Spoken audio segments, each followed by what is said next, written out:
Well, good morning, everyone. May I extend my warm welcome to you as well, as Sammy has done. And lovely to see in the chat as to the wide variety of places that you're coming to us from this morning. So as Sammy said, my name is Rachel Heffer. I serve as Head of Mission at the Evangelical Alliance, and I have been working with Sammy and Rachel in this partnership around the Talking Toddlers research. I'll hand to them in just a second so they can introduce themselves and their roles. But the Talking Toddlers, many of you have been on this journey with us since May 2020, when we launched the Talking Toddlers research, which many of you will know like the back of your hand now, or you might know some of the headlines, because at the start of each of these, don't know, 5, 6, 7 or so webinars that we've led since May 2020, we've often done that swift kind of recap of some of those stats at the beginning. We've got a little something different for you in just a few moments time, but just want to extend that warm welcome, say thank you for joining us today. I'm sure that for many of you it comes at the end of a very long and full and busy week, and so on behalf of Sammy and Rachel and the team, we just want to say a warm thank you for joining us. Really appreciate you giving of your time and energy, and really hope and pray that actually from what you hear from our wonderful speakers today, as Sammy said, we have Dr. Sarah with us, we have Vladka, and we have Emma. Thrilled to have them with us as they share some nuggets of experience and inspiration that I hope will really equip you as we look at going headlong into summer and what that looks like for our toddler groups and family outreach. So I introduced myself. I'm going to hand to Rachel. Would you like to say who you are, where you are, and what you do, Rachel? Good morning. So I'm Rachel Jordan-Wolfe. I'm the Executive Director of Hope Together, and I'm here in London this morning. Brilliant. Thanks, Rachel. And Sammy? I'm Sammy Jordan, and I work with Rachel Jordan-Wolfe at Hope Together, where I'm the project lead for Hope for Every Home. And one of the things that means I do is that I write the Happy Land books, because I used to run a toddler group and I used to be a teacher, and I love working with young families. Amazing. Thanks, Sammy. We'll have chance this morning to not only hear from some of our guest speakers, but as ever, if you've joined us before, we'll have a couple of slots to be able to go into breakout rooms, because we recognise that you yourselves carry such a wealth of experience and passion for this ministry, and also some great ideas. So as we're looking at pivoting through the pandemic, so many of us would look back, wouldn't we, over the last year, 18 months or so, and say, it has been a hard trudge at times, it has been exciting at other times, it's been exhausting, but there's been lots that God has been truly at work in and amongst our toddler groups, our churches, and through outreach to our families as well. I'm sure you'd agree and would have stories of your own to share. But before we delve into that, I'm going to hand to Rachel Jordan-Wolfe, who's just going to introduce a piece of research that we've recently launched, again in partnership between the EA and Hope and 4 other organisations, which include Kingsgate, Louis Palau, CV Global and Alpha. And this exciting piece of research we hope will encourage you, as Rachel shares just some nuggets of that, as to how we can not only equip ourselves with that Christian distinctiveness in our groups and boldness and courage to share Jesus, but actually what the people around us perceive of us as Christians and as the church as well. So Rachel, let me hand over to you as you guide us in some of those headlines. Thank you. Morning. So we've just got a couple of headlines for you from this research, and Alex is going to pop up a PowerPoint slide for us so that we can have a look. But it's been an amazing journey to do this research again. Some of you might remember some of this research from 2015, and we've redone it now 7 years on. We were going to do it 5 years on, but due to pandemic it got a little bit delayed, and it's called obviously the Talking Jesus research. It was particularly to look at those outside the church, so it nicely matches up with our Talking Toddler research, but it's not as bespoke for us in this group. So one of the slides is we did ask people who were practicing Christians at what age did they come to faith. This is a great slide for us in toddler and family ministry world, because 33% of practicing Christians said they came to faith from birth. They probably don't have a moment which they remember, but they obviously were brought up within a Christian family and in a Christian world and environment. And so 33% are saying that they came to faith from birth. I'd be in that category. I don't know how many of you would be in that category. Anybody else be in that category? Can raise a hand and wave at me. Yeah, there's quite a few of us who would be in that category. And then actually we did ask people about the ages of 0 to 4. And 5% said that they came to faith 0 to 4. So from birth and 0 to 4 are really big categories of influence and time and space when people actually are choosing, well, maybe 0 to 4, they might actually have a slight memory of that choice to come to faith. But from birth, particularly what we're doing in our children and families work and what happens in toddler world is so vitally important. We also checked out, I think the next slide might show us, we had a whole range of ways that people come to faith. They could tick more than one influence, but can you see that growing up in a Christian family comes in at 34% there at the top? It really matches and mirrors that 33% from birth. There's something going on with people at very, very early ages of when they're recognizing that that influence has helped them to be a Christian all their lives. And so that's what particularly we wanted to focus on from the Talking Jesus research. There's lots of other amazing pieces in there.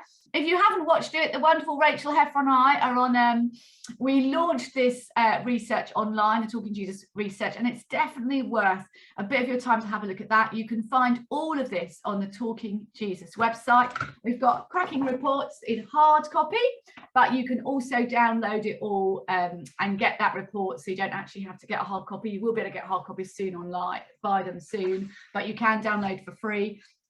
And some of the things that we know is that the younger age brackets are probably talking more about their faith, and 55% of people who are not Christians are do know a practicing Christian really well, and some of those people will be someone like you in a toddler group who they know really well through the ministry that you have. So that's just a short, quick touch on that research. It's not as specific as the Talking Toddler research for our group, but it is really valuable. I'm going to hand over to Sammy now, who's going to tell us about the rest of what we're up to today. Thank you, Rachel.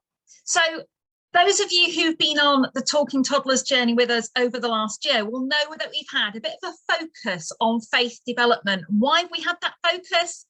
You asked for it. You asked us in the autumn if we could do more about intentionally nurturing faith in young families. Some of you in February and March took part in a survey run by Liverpool Hope University, who were investigating the impact of COVID on faith in very young families. And so we're delighted today to welcome with us Dr. Sarah Holmes and Emma Ollerenshaw, and they're going to be feeding back on what they found in that research that you took part in. So we're going to look first of all at the big picture and those kind of bigger picture results, and then we're going to focus in with Emma on how the research, what it had to say about young families who you might see in your toddler groups. And then we've got Vladka Cooper with us. Vladka leads a toddler group in Worthing and always has some great creative and missional ideas. And she's going to share how she is ending her term with the toddler group that she leads and what she's doing for families over the summer, making the most of the good weather and the mission opportunities that it affords. So before we launch into that, I'm going to pray, because June is the National Month of Prayer for toddler groups. So let me just pray for us as we gather this morning. So Father God, we thank you for our toddler groups, for all the families and people who come, and especially this morning for the leaders and the volunteers who faithfully serve them.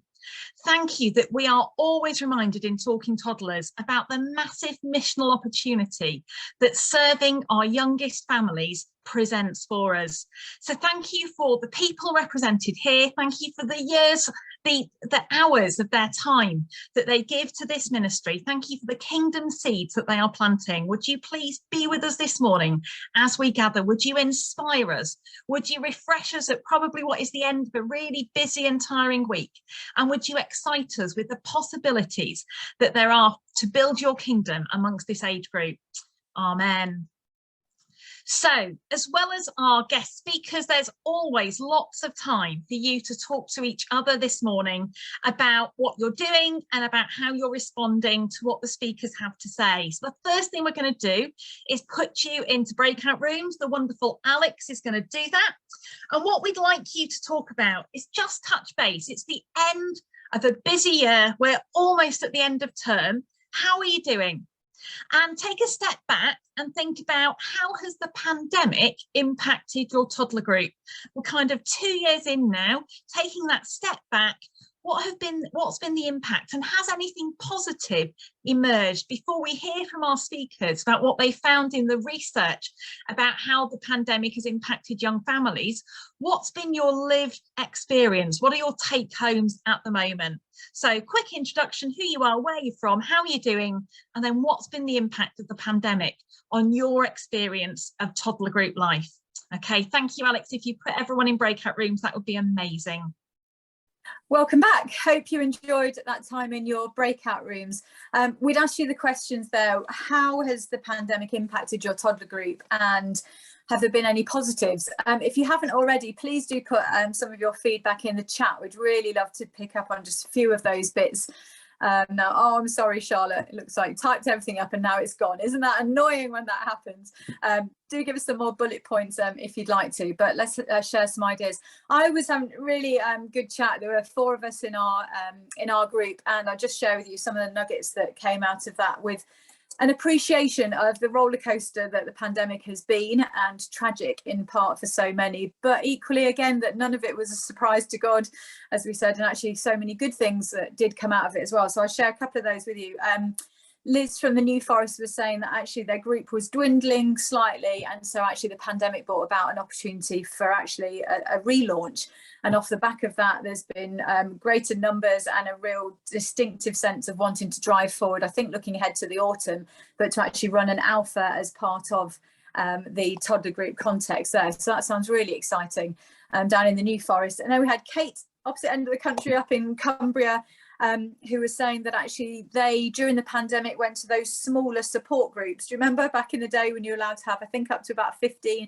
They said they had groups of 7, and actually have continued to run those smaller toddler group contexts, but 3 mornings a week. So Kate's obviously very busy during each week, but said about the greater depth of relationship within some of those contexts, and how they'd brought through that Christian distinctiveness of courageously replacing some of the nursery songs with worship songs, and have seen some of the folks that were coming just to the toddler group step into the messy church context as well. And then we had Caroline with us from Care for the Family saying about Belfast had a different realm of restrictions, so maybe we're a bit slower to come back into the group settings because of those restrictions, but that people had really seen, and this was really interesting to hear, people had really seen how toddler groups are a vital part of community, and that probably more than many groups in our community, they'd been the first ones that people rushed back to, and maybe you've seen that they are such a lifeline, aren't they, for people. So that was hugely encouraging to hear some of those reflections. But let me look in the chat of what people are sharing here. So yeah, interesting from Charlotte there. Thanks for that. Seeing yeah, the opportunities when people come together, clearly off the back of COVID, the fact that actually those lifelines of our toddler groups actually can be places where people share the issues and sadnesses that are going through. That trusted space can be so vital for so many, can't it? Those conversations that can go to a whole new level. And again, the Talking Jesus research, one of the interesting stats within that was, you know, what are the questions that people were asking? And one of the top questions was, will everything be okay? And there's a sense, isn't there, of this ongoing sadness and anxiety and grappling with the season we're not only in, but what we're coming through. Interesting there, many more autistic parents and autistic children coming to our groups. Oh, sorry, I've just lost my chat box. Let me go back into that. Let's see what else we've got here. Yeah, there, Karen in Ely, which is where I live as well. Karen saying, yeah, trying to make the group distinctively Christian. Have we been able to push a reset button? Yeah, it sounds like that's been the case for so many. Time to reflect and review what it is that we do. Seeing the sense that, I think Charlotte shares in the chat earlier, small is beautiful, the key for good relationships is vital. Maybe less time on the Bible stories on occasions, but a massive focus on building community. And certainly that's what people have so missed, isn't it? Here at the end there, children are often defined as COVID babies or COVID toddlers, and parents worrying so much about their interaction and development. Yeah, really interesting there, isn't there? Lots of people who've had babies or have had toddlers at home and have missed so much. And that came up in our conversation as well, just the opportunity now to creatively get alongside those who became particularly first-time parents during COVID, and all that they've missed from those lifelines of interactions with their parents, but now integrating those babies, now toddlers, into our groups, and working with some of those challenges and what's been missed has been interesting for many of us. So thank you so much for all that you've shared there, really fascinating. And hopefully, whilst we still see the ongoing challenges, as we said, we can actually pause and review that God has been powerfully at work, hasn't he, in our families. He's held them, as much as we've tried to have outreach to them as well during this time, but he has held them, and the children as well. And we believe and trust, don't we, that God is so faithful, and for all that's been missed, actually our toddler groups are so pivotal and instrumental in building some of that back in and loving these parents and carers and children, of course, in this time and season. So thank you for sharing that. I'm going to move straight on in now to welcome our first guest, which is the very wonderful Dr. Sarah Holmes. Sarah, really glad to have you with us. I've been getting to know Sarah a little bit over the last probably about 9 months or so, where we've connected on a piece of research that Sarah is going to speak to in just a moment. But Sarah is going to speak to us about families, faith and COVID.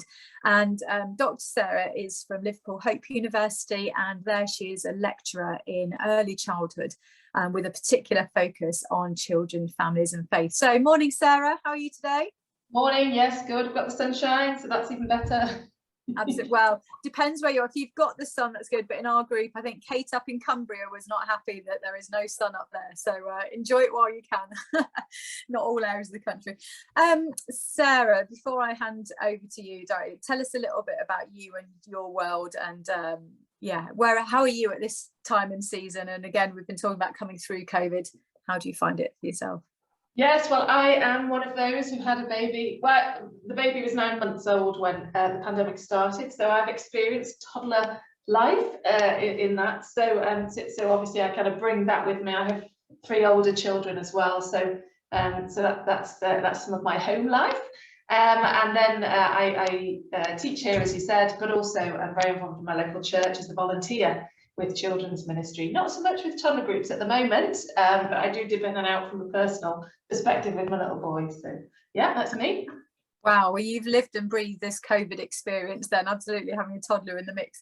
Well, I'm going to hand over to you, but just to say to all those with us, please do, as you're listening to Sarah, if you've got questions, please put them in the chat, or any reflections. We'll have a bit of time off the back of what Sarah shares to pick those up and to quiz Sarah as well a bit further, or to go a bit deeper. So Sarah, let me hand over to you. Thank you.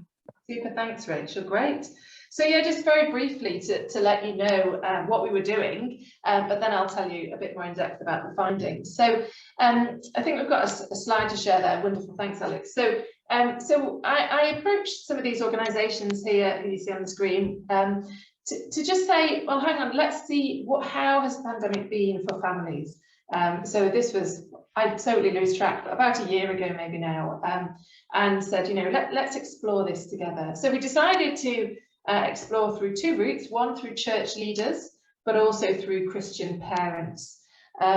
We wanted to find out what parents outside of the church community thought and experienced, but they were a bit harder to tap into. So I thought, well, this is a good start to see what are parents who are connected with churches saying there. So as you see on the screen there, they're the organisations who are involved, and it's been really such a wonderful, rich experience to work with these groups.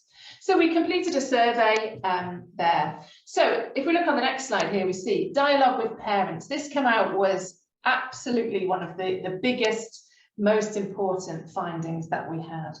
And so church leaders were saying, it was staggering, we were quite surprised, 43% were saying they didn't know how the pandemic had impacted the faith of families within their church. And we were quite surprised by this. But I think, so as we kind of delved into the data a bit more and listened to the various responses people were saying, we were really hearing this, that there was quite a disconnection really with what churches were perhaps perceiving or assuming families wanted and parents wanted, mismatched with what actually parents were actually saying and thinking and feeling. So I think in terms of kind of thinking from toddler ministry perspective, This is so important. And I know that I think as a sector, toddler groups actually are very, very good at this sense of dialoguing and listening and communicating well with parents. But I thought it was helpful to really flag this up, you know, in terms of, well, we're in this slightly reshaping, reforming, refining what we're doing in our ministries, to make sure that we're constantly in that dialogue, that we are listening, we are hearing how has the pandemic impacted families, particularly those with young children. And then we see this, oh sorry, just say back on that 24% of church leaders didn't know about faith in the home, and that's interesting in terms of from a faith perspective as well.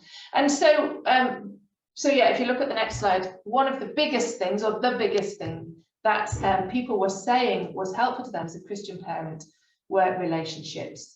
And so we said to Christian parents, what did you find helpful in terms of relationships, in terms of the church? And 75% said it was relationships as a support. And this was really interesting because as we listened to church leaders, we were hearing about lots of programs or training or activities that were being put on. We're going to put extra services on. We did all these kinds of things. But actually, it was the relationships which were much, much more key and much, much more important and beneficial during the pandemic.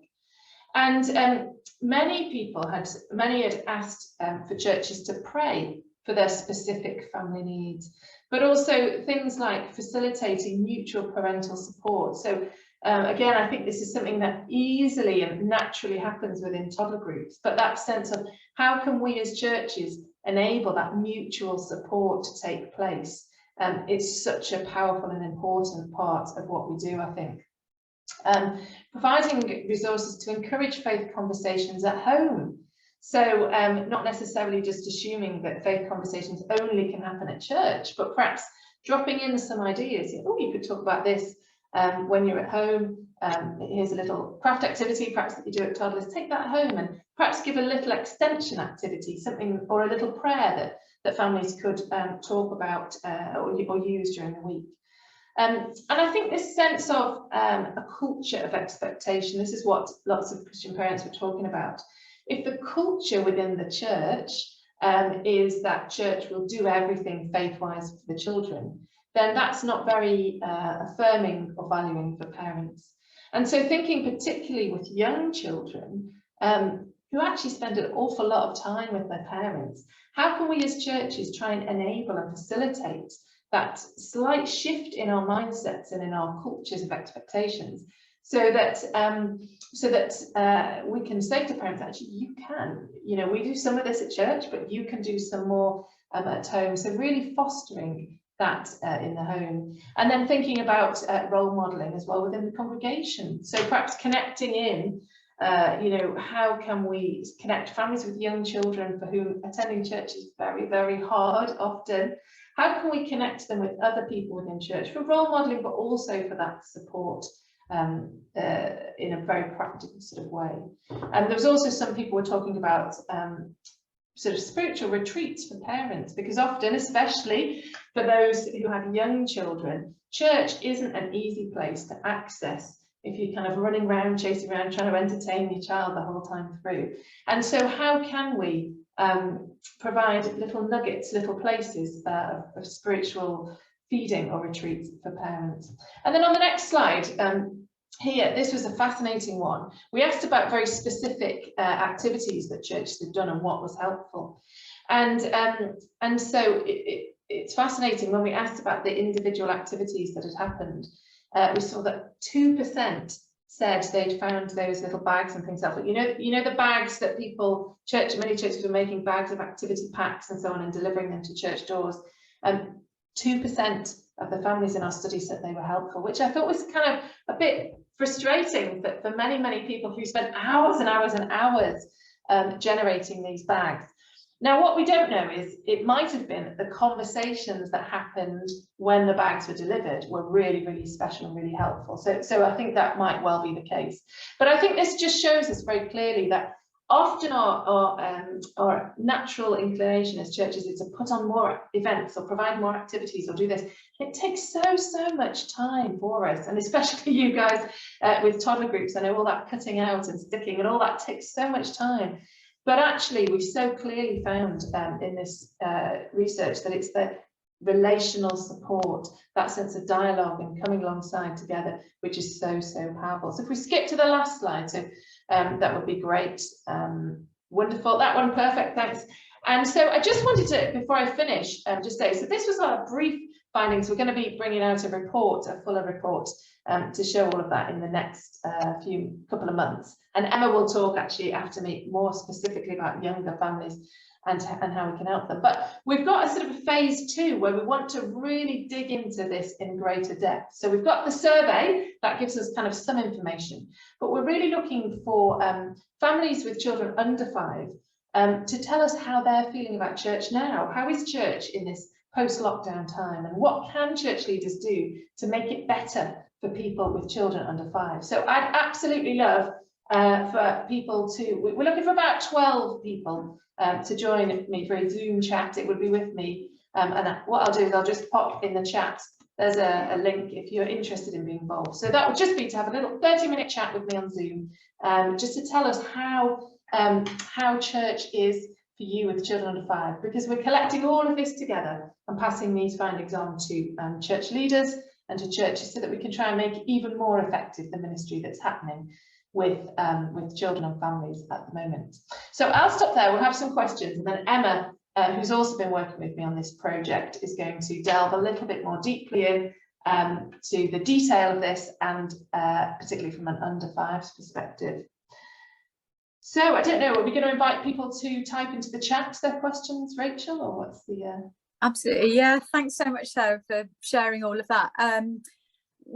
Please do put your questions in the chat, and I've got a couple up my sleeve as well that I picked up on just you were speaking there. But I think Charlotte has just said, when will the report come out, Sarah? When will we see that? I was just about to type. So early September, we thought. It'll be ready in August, but we thought that's not a very good time really. So I think we'll have it ready to go at the beginning of September. Yeah. And the reason it's been slightly delayed is because we wanted to include some of these more detailed discussions. So it wasn't only survey findings, but we wanted to hear those stories, and we've been hearing so many already, which is so rich, especially about children, younger children, how that's challenging. Brilliant. So on that note, Sarah, what for you in particular, has anything come up in the findings, the conversation so far, that has surprised you, that you maybe wouldn't have expected from your experience? I mean, this is coming through quite strongly. I'm not sure if it would surprise me, but the fact that post-COVID lockdowns, churches are perhaps, and there's a very sweeping statement, not every church this applies to, but often people are reporting churches are less easy places to go with young children. So, I mean, one story I was told last week when I was talking to somebody was that when they returned to church after the pandemic with 2 young children, at the end of the service, somebody came to them and said, next time, please, could you put your children in slippers, because they're a bit noisy walking around. Now, she didn't particularly want to come back to church. And these kind of things, that's quite an extreme example, I think.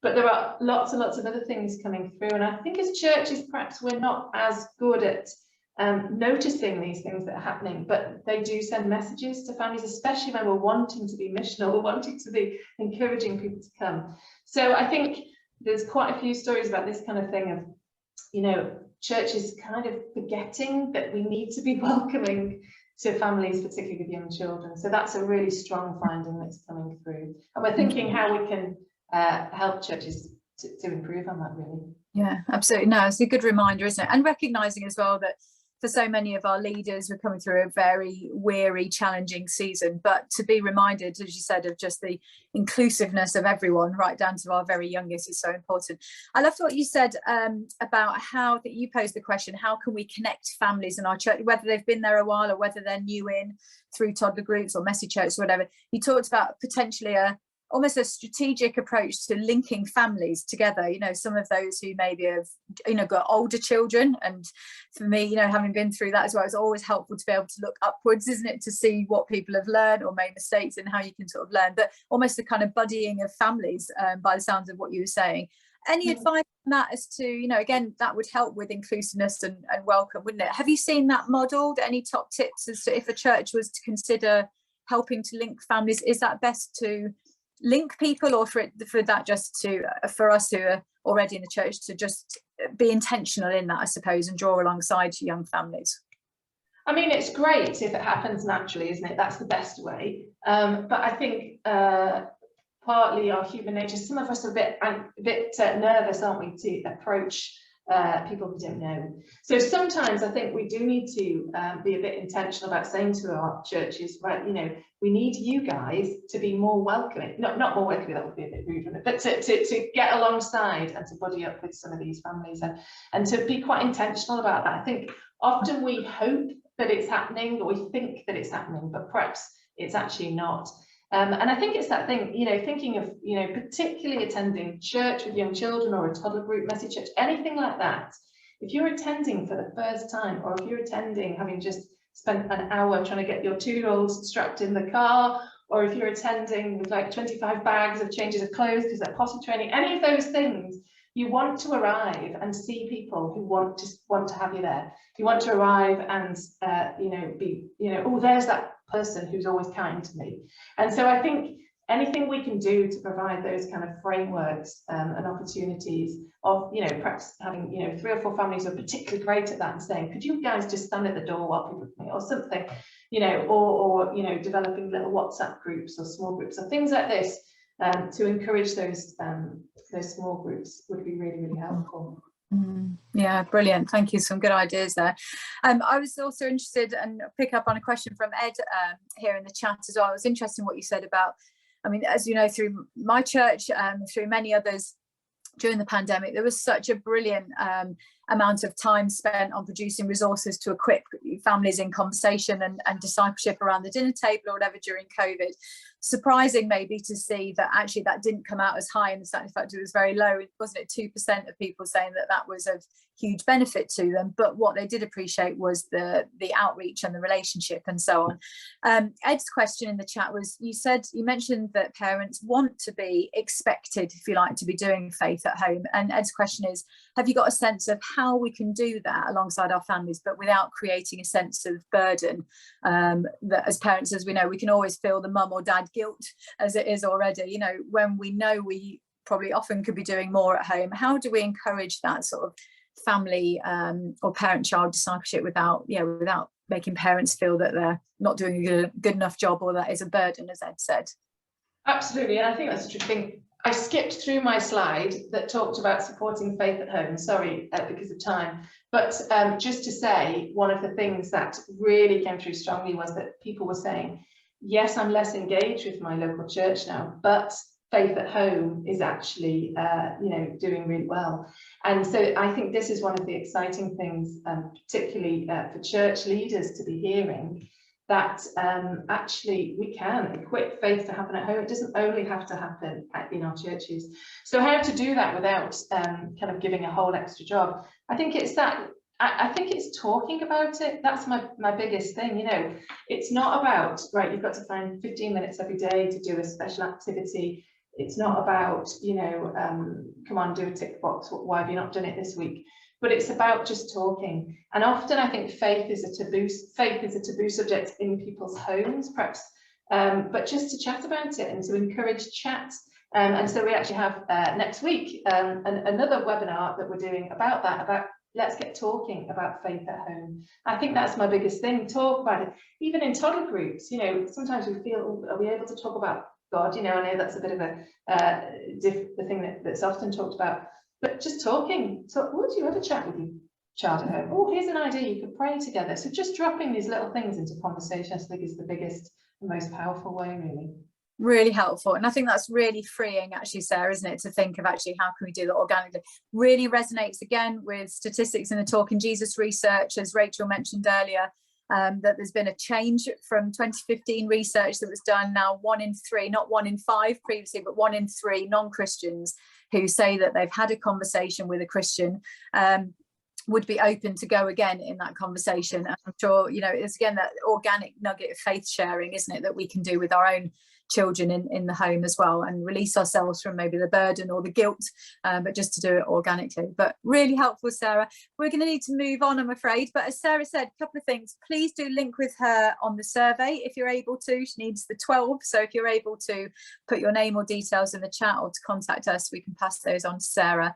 She mentioned there's another webinar on next Monday lunchtime and next Tuesday evening around this research as well, so if you're interested in that, again, do connect with us. But thanks so much, Sarah. Really fascinating all that you're doing and all that you've shared, and we'll continue to stay connected and share with this network too when the report comes out, like you said, later in the year. So thank you again. Rachel, can I hand over to you to introduce our next guest? Fantastic. So that was amazing. Thank you, Sarah, so much for being with us this morning, and we will make sure that you can get the details of the webinars next week so that you can join us. Emma Orenshaw, are you here, Emma? Emma is going to help us go a little bit deeper. Now, Emma, could you pronounce your surname for us correctly? Yes, you did correctly, Olorenshaw. Great. Well, I'm pleased about that. Emma, you are a fellow Londoner, I hear. Whereabouts in London are you? Well, I'm actually now in Maidenhead, so like... Oh, that's not London. You know, not London. I was in London. No. When did you move? Actually, just before lockdown. Oh, just before the pandemic. So a major move all at the same time and lockdown. That must have been great. Emma, you've been helping Sarah go deeper in this research, and you yourself are doing a master's in childhood study at UCL, and you've been part of the research group with Sarah, and you are going to help us do a deeper dive in on how this applies to toddler groups and families within that sphere. Am I right? That's good, isn't it? So people, without further ado, we now know that Emma is in Maidenhead and not London, and there I were thinking you were just round the corner. But she's going to lead us through for the next little piece and give us a bit more deep dive on the research. Over to you, Emma. Thank you. Yes. So my name's Emma. I am actually a children and families worker as well. So I run a toddler group. I am there with many of you on that. But yeah, as I say, I've also been doing this master's in particularly under 5. So I'm really fascinated by this age group and what we can do to support their development in general in church context, but particularly been thinking about the faith stuff. So yeah, I had the joy of working on this survey with Sarah, and basically got to read everyone's answers and go through all the details, which was really cool and really interesting. And I am particularly focusing on the under 5s as part of my thesis, and so I just thought it'd be useful to pull out a few of the kind of key findings that we found just looking at the under 5s. So I think I've got some slides as well, which Alex is going to kindly share. But the first 2 kind of big picture things I thought it was worth noticing, which is going to link in with a lot of what Sarah said, was that we did see these 2 big shifts in our context of the report. So firstly, there was this shift from church to home, and so people generally reported that they engaged less with their local church than pre-lockdown, and as Sarah was saying, that they do more faith practice, what we call faith practices at home. And so it's worth saying that we did this research like after lockdown. So this is obviously we're still kind of in pandemic world, right? But this is after the actual lockdown times. So yeah, people have shifted a bit from church to home being the centre of discipleship. And then our second shift on the next slide was from Sundays to every day. So this was an interesting statistic. So 64% of our respondents said that they, when we asked them what had changed in the pandemic, said that they were less dependent on Sundays for their faith nurture, which I think is interesting. So particularly kind of with your Christian parents in mind, I think those 2 shifts are really important, but they also kind of fit into our toddler group setting, and what are we modelling and what are we equipping in what we're doing. So I think if we flick to the next slide, just to say that of these under 5 parents, so 84% of them, so a really big chunk of them, said that they've changed the way that they do family faith as a result of the pandemic.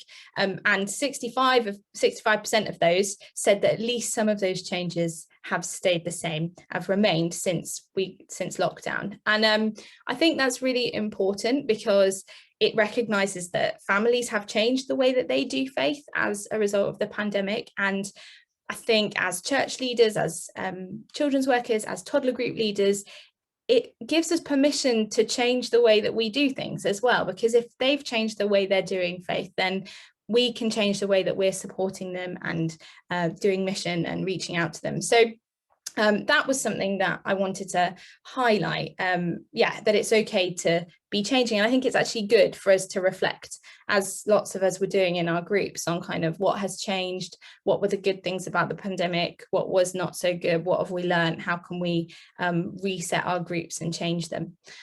So yeah, I think change is a good thing, is one of the things to draw out. The second thing I wanted to draw out was this, which is we asked families what was most important or beneficial to them in terms of supporting their children's faith. And these are the top ones that came out, as you can see. So this is particularly under 5s.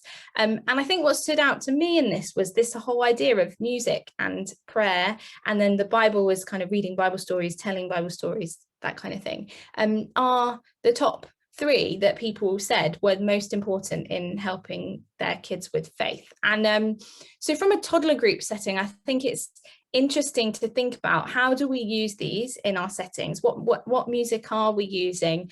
Do we pray for adults? Do we pray for kids? And if so, how do we do that? And lots of us tell Bible stories in our toddler groups, but thinking about how we do that and what are the ways that we do that. And talking about the faith at home stuff that Sarah was just mentioning, and how do we help families in that. I think one of the ways we can help families is by modeling it and choosing songs and ways of praying and ways of telling Bible stories that are really easy to replicate at home, and helping families to see that they can do it too. And so sometimes, I know I do this, I use toddler group as a way of providing activities that they can't do at home. You know, we get all the messy stuff out so that they don't have to do it, but also choosing activities that you know are easy to replicate with no resources and very little time, that they can just translate into their setting.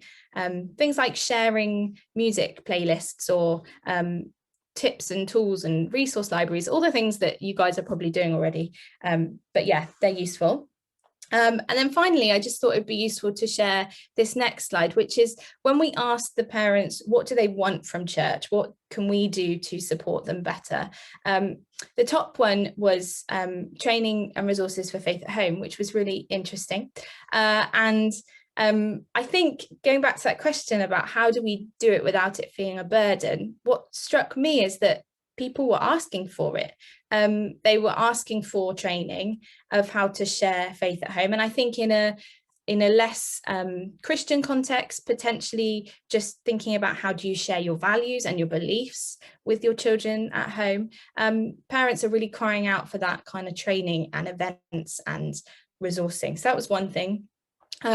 Support came out really highly, and this links with that idea of relationships.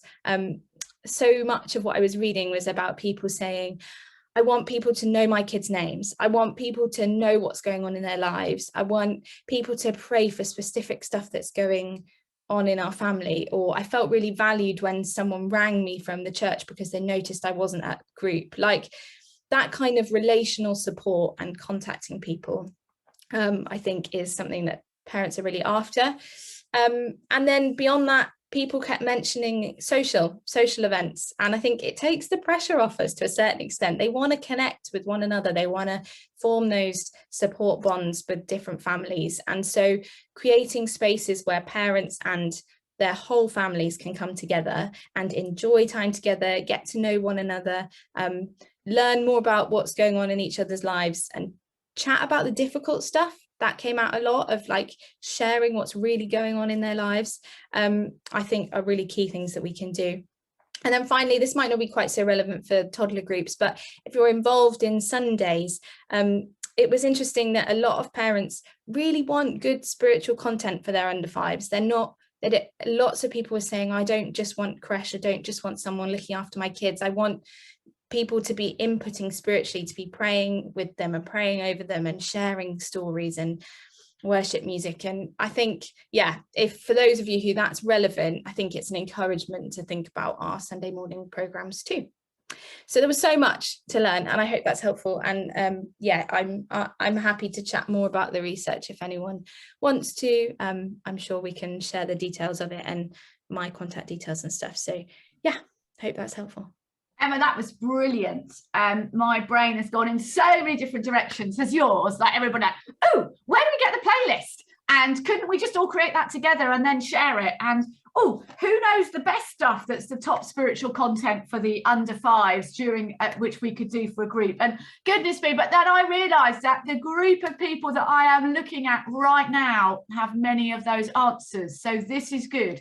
A bit like how families resource each other. We really want this space to resource each other. So we're going to do a few questions, and then we're going to pop you all into breakout rooms. And if somebody already has got a great playlist for under fives, can everybody else have it, please? If you have got, I thought, what I really liked, you said, resources for people with very little time. And that really resonated for me.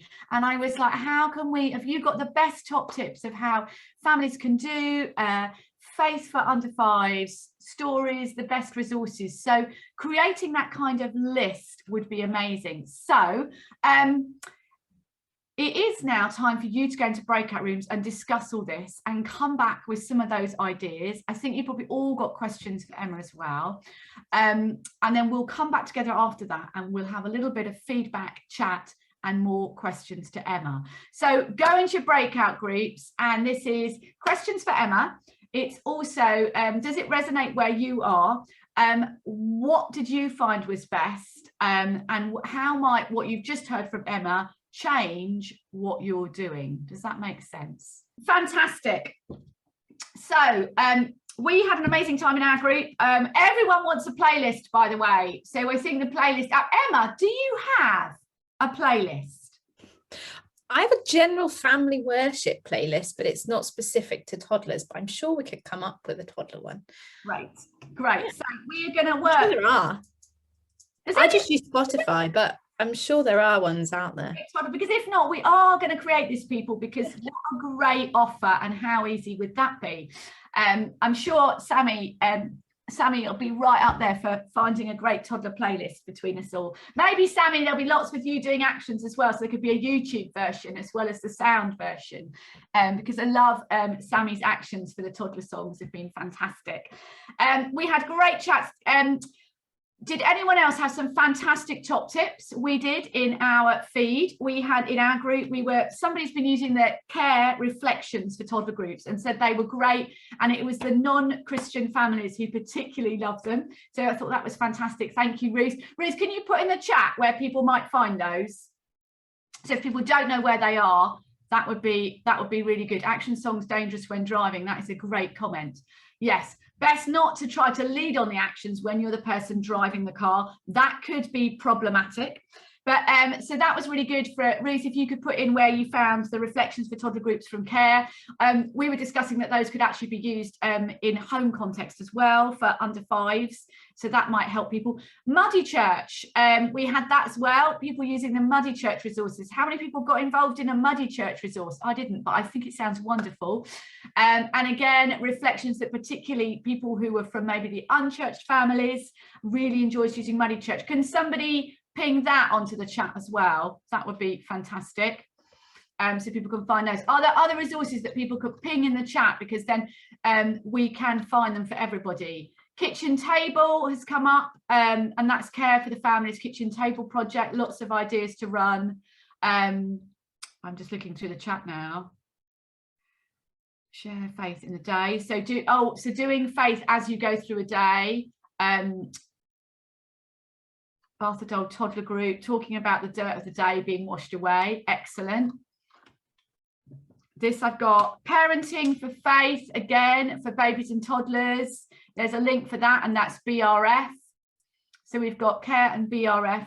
And anybody else, is there just like a book that you've used that's been fabulously well received when you're just doing reading with under five? Like the best book that you've used? My mother, sorry, it's a bit of a personal idea. My mother used the Bible in Pictures for Little Eyes, and that is what we did every night when I was very small, and it was brilliant because you just had a big picture and a very short amount of words, and we went through the Bible in Pictures for Little Eyes. I think now it would look a little bit old-fashioned, but I still remember it. And then when we got a bit bigger, we went on to Catherine Voss. But the Bible in Pictures for Little Eyes was amazing, and we would sit there every evening and we would do our little Bible piece in our prayers before we went to bed. And that is why I'm sure I still read the Bible every day. Lion Storyteller Themes, Rewriting for Under Fives. Love the Lion Story Bible, that's come up as well. Bible Buds says home ideas and mission opportunities for Christian families to explore. So have a look at the Bible Buds website. So we're getting some good things here. The House That Went Splat.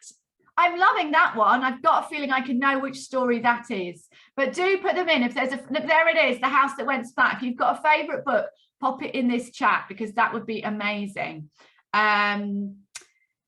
Ruth's looking for the link to the 40 devotional for just email us it in, Ruth, because then we can send it round everybody.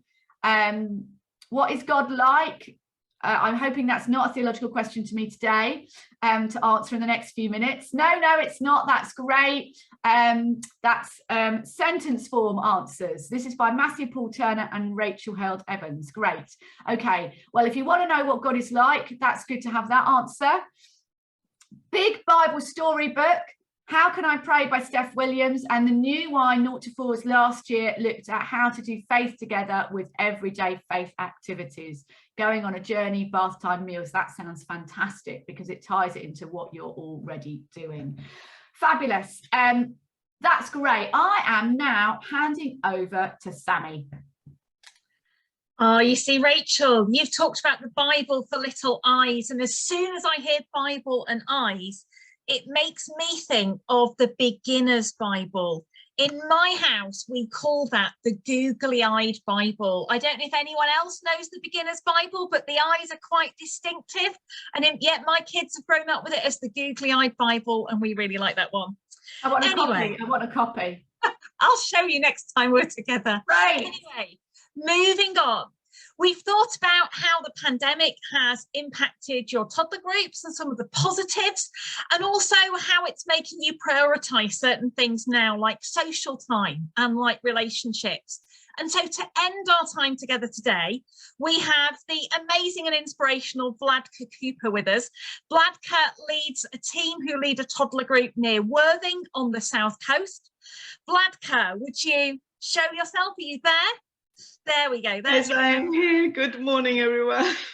So Vladka is going to talk to us about how she's ending the term with families in order to prioritise this need to reconnect socially and relationally. And then she's going to share her approach to the summer. And maybe she'll mention a little bit as well about how her toddler group has really helped her church to grow, all in about the next 5 or 6 minutes. So Vladka, over to you, my lovely. Yes, good morning from a sunny Worthing. It is sunny so far, but I feel that we might be joining the Cambrian crew very soon. But yes, my name is Vladka, and I am part of a fabulous group of volunteers which run a toddler group in Broadwater in our local parish. And yes, we have reopened, like many of you, just as the lockdown restrictions have finished last year. And there was about 30 of us meeting. And when we had our Queen's Jubilee cupcake decorating at the beginning of this month, there was suddenly 150 of us nearly without 3. So you can imagine the chaos. There was icing everywhere, loads of mess, but we all survived and it was great fun.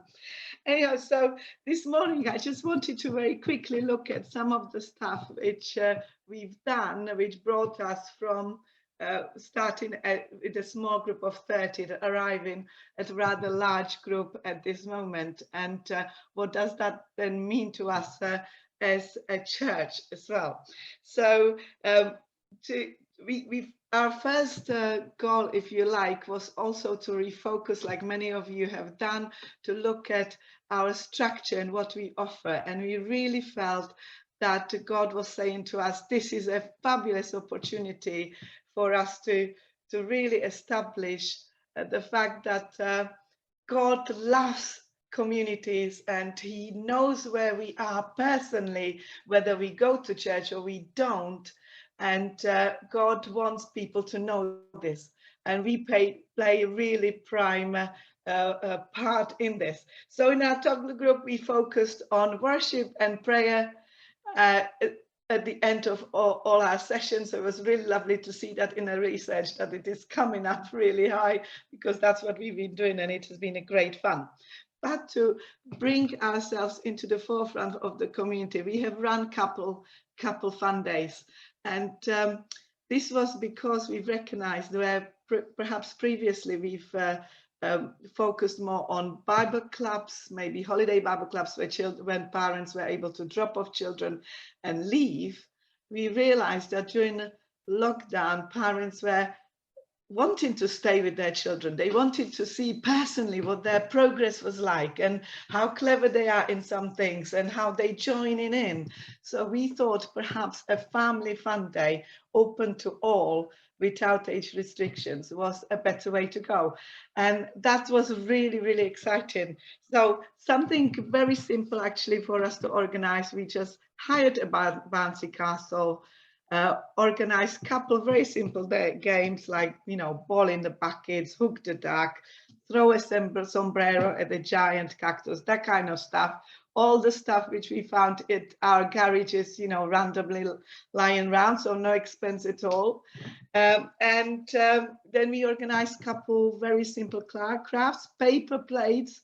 Oh dear me, I am sure I buy the world supply of paper plates just to use in our toddler group. So I just share with you a couple little ideas. I don't know if you can see, we've made birds and we've made really colorful things like these. So these are all things which the children could spot in the gardens in the spring.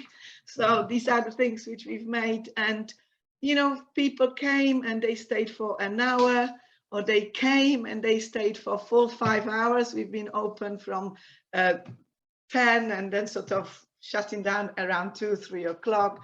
And so it's been a really lovely time where people were contacting each other and saying, come along, you know, there's a great stuff going on. Now, you may ask me, how did we fund this? Because I know this is a really hard time for, you know, church communities, for individuals as well. So what we have done, we have run a simple cafe alongside the fun day. It was very simple with homemade cakes, hot dogs, simple snacks, simple fruit and drinks. And we've asked for donations. And you know what? The faithfulness of God is always evident, because we've always made enough funds to cover bouncy castle and the craft materials. And sometimes we've had some funds left over, which would help us to buy books for the children, which we then give out every end of half term. So that's something which we've been busying ourselves with, and I think quite easy to put on. It doesn't seem to need a lot of resources, but you will need quite a good team of volunteers to be around to get alongside the families as they mingle and, you know, find out and chat where they are and how you can support them, and of course invite them to all the other things which the church may be having on. Something which we do in this term, this half a term, we haven't done it before, so perhaps I'll be able to tell you next time how that went, is bring and buy market. Now the ideas come along because of the things which are happening in wider world, and kind of perhaps our realizations that you know, we support our own communities and that may be flourishing, and suddenly we realize we are part of so much bigger community of the world, and how can we support that. So we have decided to do this little bring and buy market to clear out our cupboards, bring unwanted toys, you know, clothes which we've grown up with and whatnot, and hopefully raise a little bit of money which will go to a Smiles Foundation, which is a charity in Romania which is supporting Ukrainian children and displaced families. So, you know, just a little things. I'm sure it will be a great mess, but loads and lots of fun as well. So we're looking forward to it. But in that, it's opening a door to us to be able to start up conversations with families, which we have multicultural families coming to us from different backgrounds and different experiences of life, especially of life with young children. And, you know, these are just little doors opening for us to start conversation along those lines. And I am so encouraged to hearing you all talking about worship and about prayer, because that has been a focus for us in our toddler group.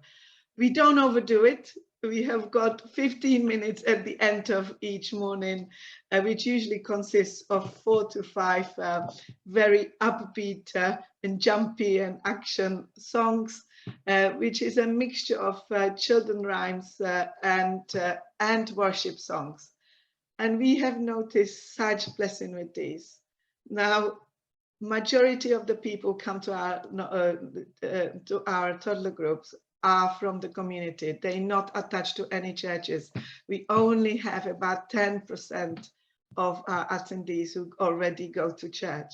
So we know how crucial it is for us to grasp this opportunity and share the love of God. And there is no better way than a good worship song. So we've been singing a lot of My Lighthouse this term.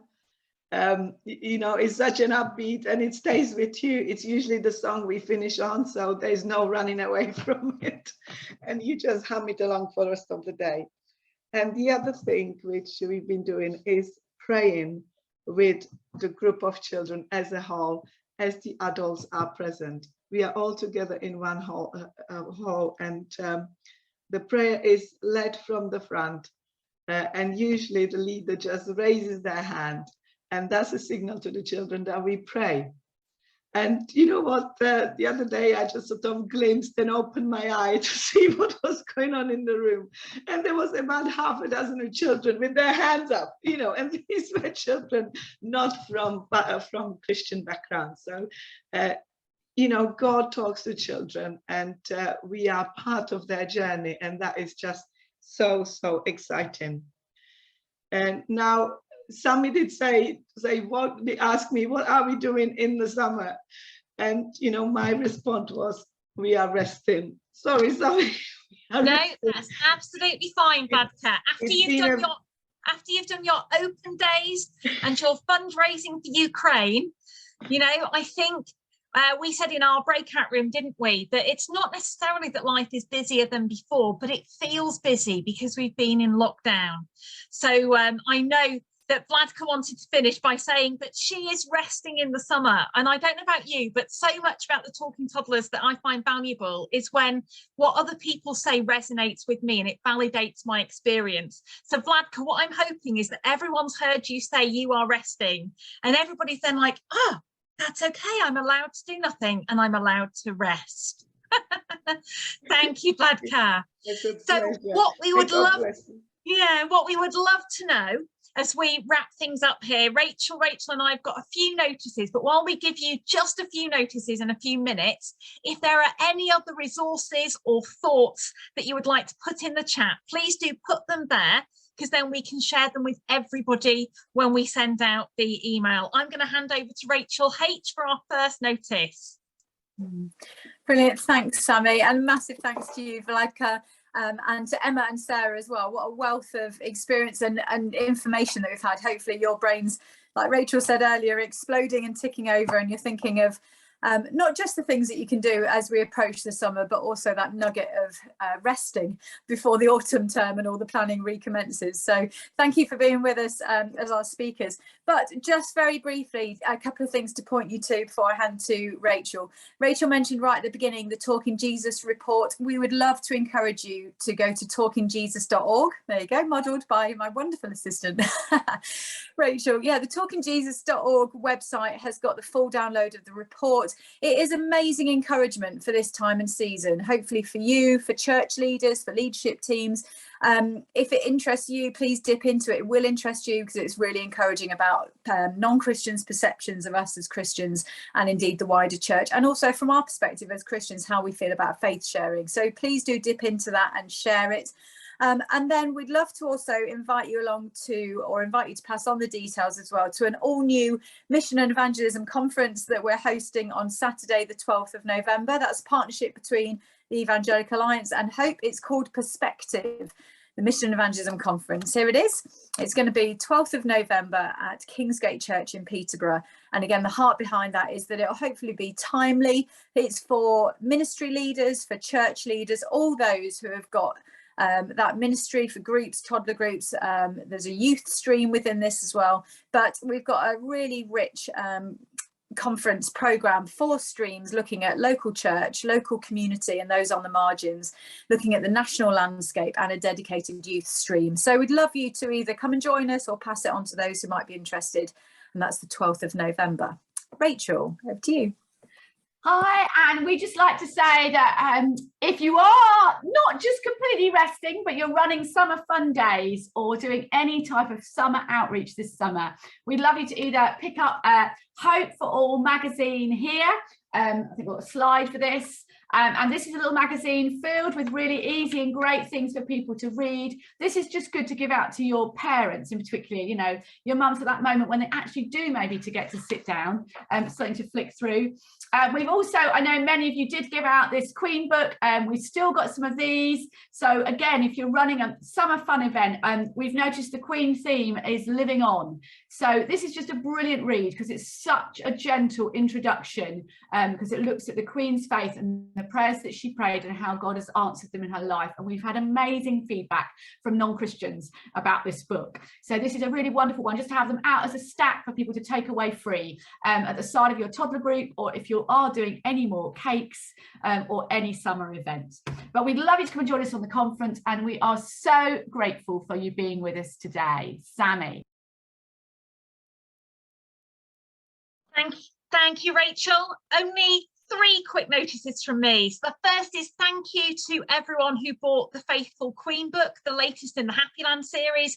We sold out. I'm sorry if we sold out before you could buy it, but there is a worldwide paper shortage and we didn't think we'd need more than 30,000. If you couldn't buy it, the link is still on YouTube, you can watch it there. But the next one in the series, which actually in our story arc is the first one, the creation story, otherwise known as Uh-oh, It's Broken, will be available towards the end of August. So if you're thinking of doing creation, maybe linked to harvest or the start of term, it'll be available from the Hope Shop for then. And then when we meet on Friday, the 23rd of August, we hopefully will have our animation to show you. Now, thinking about what we've heard this morning about how families want connection and relationship, they want us to keep in touch with them. When we meet on Friday, the 23rd of August, we're going to be thinking about September. When we meet on the 23rd of September, we're going to be thinking about comms. How do we keep in touch with our families? How do we talk to them? How do we communicate with them? If you have got a really top tip, a story of a campaign you've run, maybe on Facebook or somewhere that's engaged with your young families, we'd love to hear it. Vladka's been here this morning sharing her story. The more this space is owned by you sharing your stories, the better I think it will be. So if you've got any top tips on keeping in touch with your families, let us know before the 23rd of September, and then you could be part of this space. On the 24th of September, Care for the Family's Playtime annual conference is back in Cardiff, and there will be a link to that in the resources that we send out as well. I think tickets are selling fast, but quite a few of us that are here online today will be there. So we'd love to see you there. So thank you as ever for joining with us this morning. Thank you for those who are here now and have been able to stick with us to the end. I love that line in the Bible that talks about God giving his beloved rest. You are his beloved, you are his faithful servants who have been working really hard with our young families, not just this year, but over the last 2 years, which has been really tough. So that is our prayer for you as we go into the summer, for brilliant ends of term that make the most of the opportunity to be intentional about sharing faith, but for that rest from the beloved before we meet again in September. So it's goodbye from myself and Rachel until September. Take care and God bless. Thanks for joining us this morning. Bye-bye. Thanks so much. God bless. Bye-bye.